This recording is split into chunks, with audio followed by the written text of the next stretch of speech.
Hello, everyone. This is Heartwoods Haven. I am your host, Brandy Swords, and we have a special guest today. Would Hi, you like to introduce yourself? my name is Abriella Lykins, and I'm super excited to be on here today. Yes, I'm so excited that we got to catch up and do this. Like we were just talking, so you live in Kentucky, is that correct? Yes, I live in Ashland, Kentucky. Okay. And how's it going there? It's been going really great. Good, good. Were you nervous at first to kind of go from Ohio to Kentucky? Absolutely, yes. Who Yeah. would be nervous making a big change in your life? So, what kind of change? So, what are you doing over there in Kentucky? I am a program assistant in special needs high school classroom. That's amazing. So, are you loving the school that you're at? Yes, but I do miss teaching, honestly. Oh, okay. Yeah. So, what kind of things that do you do at the school now that's different than teaching? Right now I just make sure the kids are safe and things like that, and make sure that they are doing like the schoolwork and things like that, but also just making sure that they have everything they need. Great, great. And we need more people like you out there that's helping Thanks. people. So, I appreciate that so much. So, we're going to talk about if you could explain what Change for Love is. I started my nonprofit Change for Love when I was in the end of my sixth grade year to go into my seventh grade year. At that time, I was living in Goodyear, Arizona, and I didn't have friends. I was constantly getting bullied and just having a lot of things like that. And one time, my parents asked me to go help feed the homeless. And I was a teenager at the time. And like the stubborn teenager myself said, no, I'm not going to go. But I was pushed to go. And I fell in love doing God's work and feeding our community and things like that. That's where Change for Love started. So ever since then, we have done multiple projects. We have helped feed the homeless. We have given hygiene kits. We have given shoes to kids in our communities. Um, we also I talk about mental health and bullying and suicide prevention and just all things like that. We just do a number of things and to help our community to shine a light in someone's world. Oh, that's beautiful. What keeps you motivated to do that? The community and people who's around me keep me motivated because I struggle with my mental health my whole life and just keep me doing something that sees other kids who don't have a lot, who's a Yeah. fortunate. I'm fortunate to have a what I have, and seeing them smile coming through that line just will break your heart and Oh. want to hug them. And how did you come up with the name Change for Love? That's We c- beautiful. we can let change and give it love, because that's how we started it. Okay, that's awesome. So have you went into the schools and talked before in that kind of situation, or what have you done? Yes, I have talked to schools about my story, about how to stand up to bullying, and how to don't say no. Say, I need help. This is what's going on. Um, and that's very important to the young kids from elementary to all the way through high school. Yeah. Doesn't matter what you're going through. If you're getting bullied and you know it, speak up. Yes. Yes. Now, is there a certain person or certain situation that helps you get through them hard times? Except my boyfriend right now, he's been a really, really strong point in my life now, Oh. and he's always been. The last year has been nothing, but he changed my life basically, Oh. how I see things newer in my vision than I've ever had in the past. And of course, God. I lean on God a lot to help me with the bad and good days, and my parents. Mm-hmm. So I know everybody has a story, so you're welcome to share your story if you want. It's a safe space, but I tell everybody it's totally up to you. Okay. A lot of times I ask, is there certain things that really inspired change for love? I know you said the homeless, and that's beautiful. That point. Is there anything else? When I was doing like community outreaches in Arizona, just um seeing how different parts of the community gets impacted more than others, that was really heartbreaking Yeah. as a teenager to see it because not everyone wants to see that. Yes. Now, with the Change for Love, did you start it there in Arizona or did you start it in Ohio? I started it there in Arizona, and then when I moved back to Ohio, I continued it. Oh, so that's amazing. So, did you have like board members? Um, Like a couple of years ago, we had board members, but when I first started it, it was just me and my parents. wow.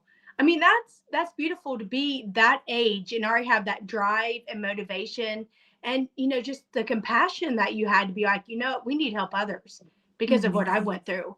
And I totally agree. I mean, the bullying thing is so heartbreaking. And, it's such a hard thing because people, how do you say, I need help? How do you speak out? And did you have any like close friends that kind of supported you, or any family members that helped in any way? I have a few family members and a few friends, but not a lot of people who they just brushed it off. And Mm. I think that's where I went to like a deep, deep hole for a while. And I was afraid to ask for help. I was afraid to tell my parents what was going on, and I was afraid to even go to therapy. Submit it like I need to go to therapy. That was hard. And I think that is. It's like, we all talk about this. It's like the stigma, the fear of, I think we worry about, are we going to be rejected, or how's people going to look at us? And I think you kind of feel just so naked, I say, out there and people staring at you.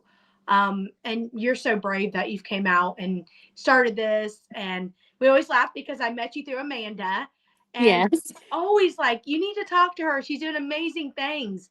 And especially at that age, like, how did you get into the nonprofit? How did you figure out the steps? Did your parents help you do that? At first, I went to sleep one night and woke, and I remember God telling me, "I want you to go and change the world and make a difference in someone else's life." I just remember that verbally getting played in in my head for like a couple weeks, and I'm like, "What?" And then I went and told my parents. Wow. I mean, that's amazing. I think God talks to us in many different ways and different situations. And I'm sorry that you went through that. But look at the beautiful things that have came out of it. And you're helping so many people that you're speaking up and you are Yes. talking. And, how has telling your story changed over the years? Over the years, people have most a lot of teenagers and some younger kids has came up and said, "I'm glad you told your story," and it gives people chill bumps.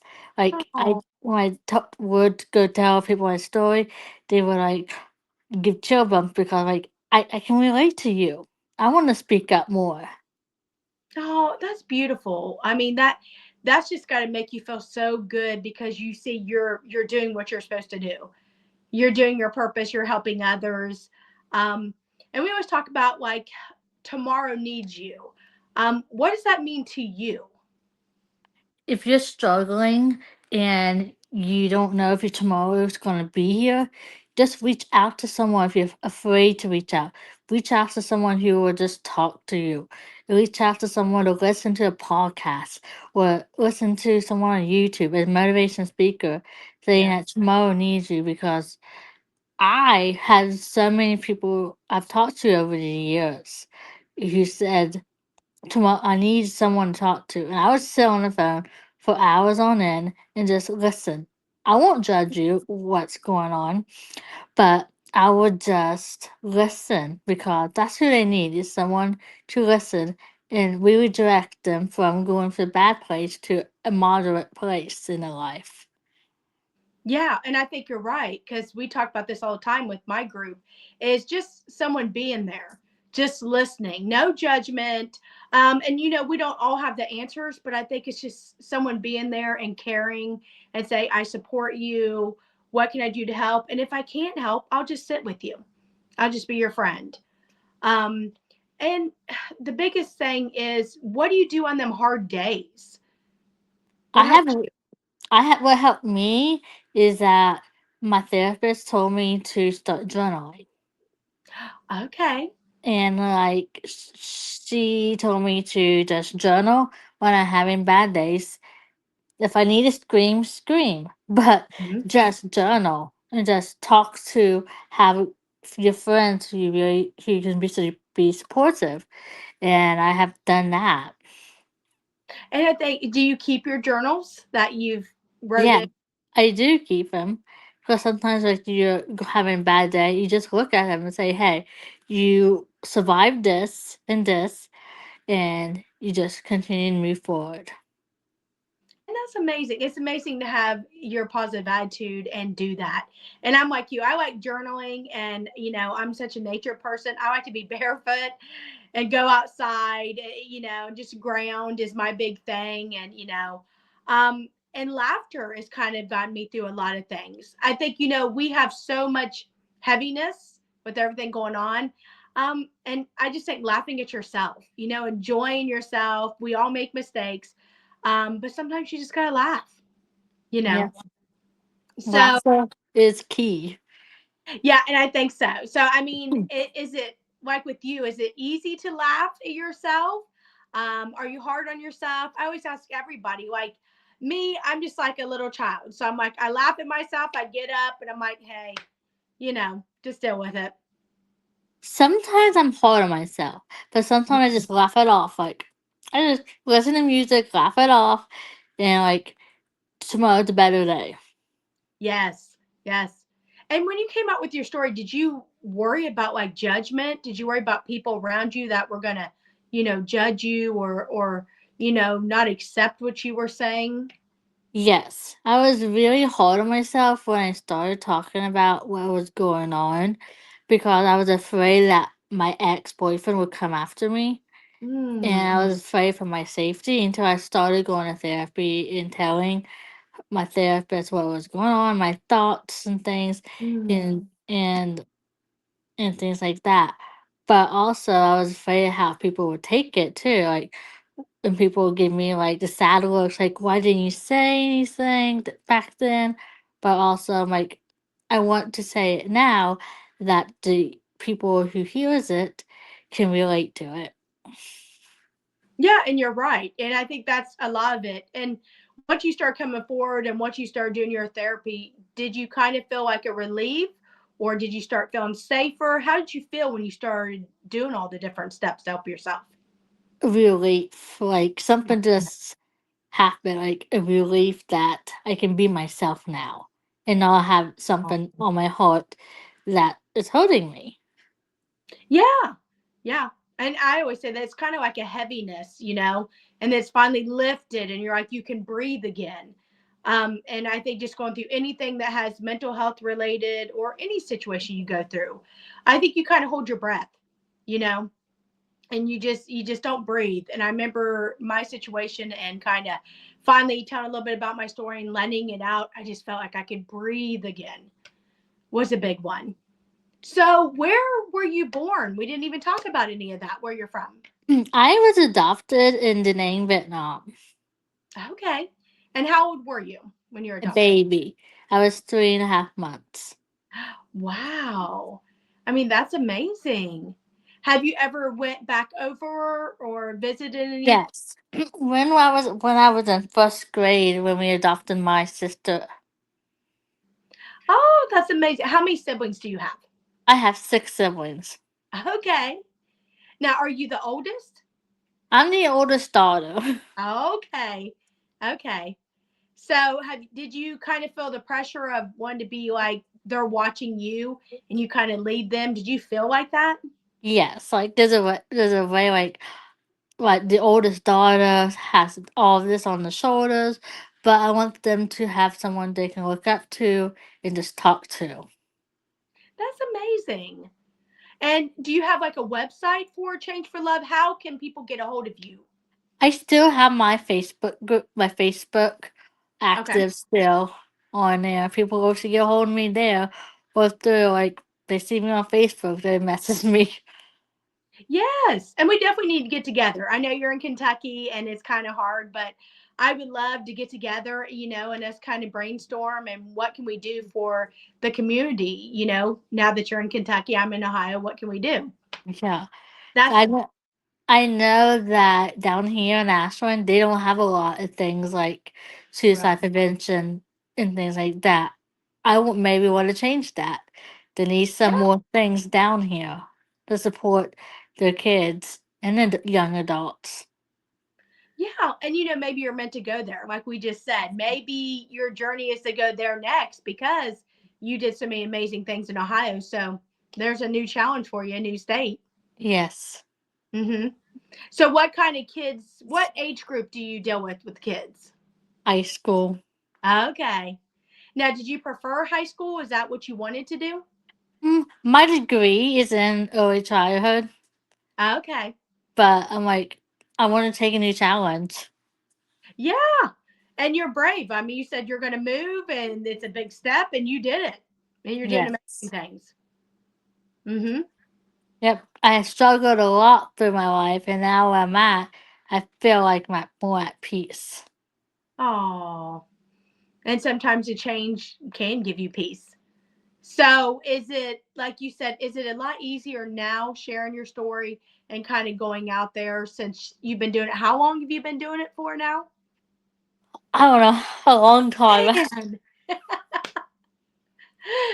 Well, we don't want to try to ask your age, but it's like you started it in what, sixth grade?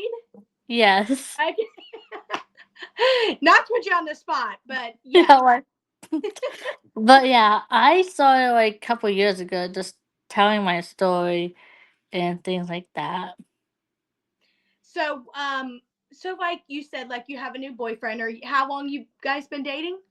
A year. Okay. So, how did it feel when did you decide it was okay to open up to him about your story? When we're like I'm in the middle of our relationship, I'm like, he was opening up for things, and I'm like, I'm gonna open up and things like that. And that's where it started. That's amazing that you can do that. Well, okay. So, what message would you like to share or leave with someone that is struggling? Don't give up. There is hope. Just continue to shine your light so anywhere. Yeah, that's beautiful. Thank you so much. I mean, thank you for coming on the show and thank you for sharing that. And guys, if you want to reach out, Change for Love is on Facebook, right? Hmm. Okay. So reach out, talk to her, see what's going on with her, and please help. Let's make a better world. Yes. So, okay, so I told you we like to do that little dance off at the end. All I do is play music and we kind of just jam out because I feel like when we talk, I just think we should have a release. So, you're welcome to dance, wave, whatever. I'm goofy, so I just dance and do whatever. Um, and that's it. So, are you ready? Yes. All right. Thank you so much for being on here. It was amazing. Thank you for having me. I was really excited. Me too. Okay, can you hear the music? No, I don't hear it. You don't hear it?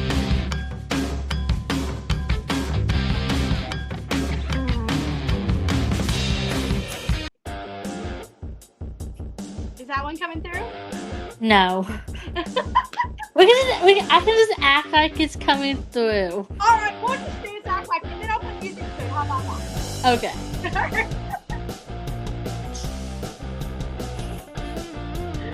Thank you so much for being on. I'm so happy to be on. Thank you. See you later. Yeah.